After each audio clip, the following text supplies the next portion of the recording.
सदर अवामी press club Malir अॼोकी प्रेस कॉन्फ्रेंस में यूनाइटेड स्टूडेंट्स अलायंस जे समूरनि दोस्तनि जो शुक्रियो अदा करियां थो त हुननि दादू जे मेहड़ शहर में इंसामिया जी बदमाशी ऐं शागिर्दनि समाजी कारकुननि ऐं सहाफ़ियुनि जे ख़िलाफ़ु जेके दहशतगर्दी एक्ट जा केस दाख़िल कया आहिनि उन्हनि ते अॼु आवाज़ बुलंद कयो आहे। ऐं सहाफ़ी जी हैसियत में दादू डिस्ट्रिक्ट जे इंसामिया जी सख़्तु लफ़्ज़नि में मज़म्मत कयां थो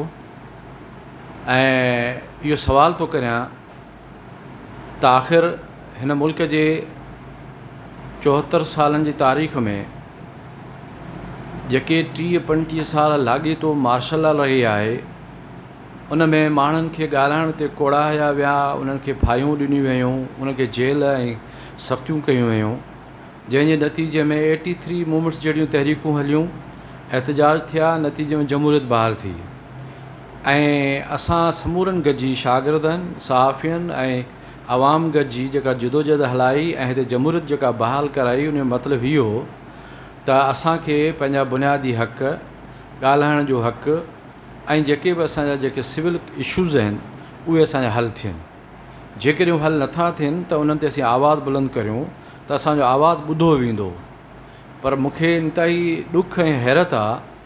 त हिन मुल्क में अञा ताईं मार्शल लॉ लागू आहे। सिविल आमरीत जे नाले में मार्शल लॉ, एडमिनिस्ट्रेटर जे नाले में हिते मार्शल लॉ लॻल आहे। ऐं हिते जेकॾहिं को बि शागिर्द ऐं को बि सहाफ़ी ऐं को बि ह्यूमन राइट्स एक्टिविस्ट जेकॾहिं को आवाज़ थो बुलंद करे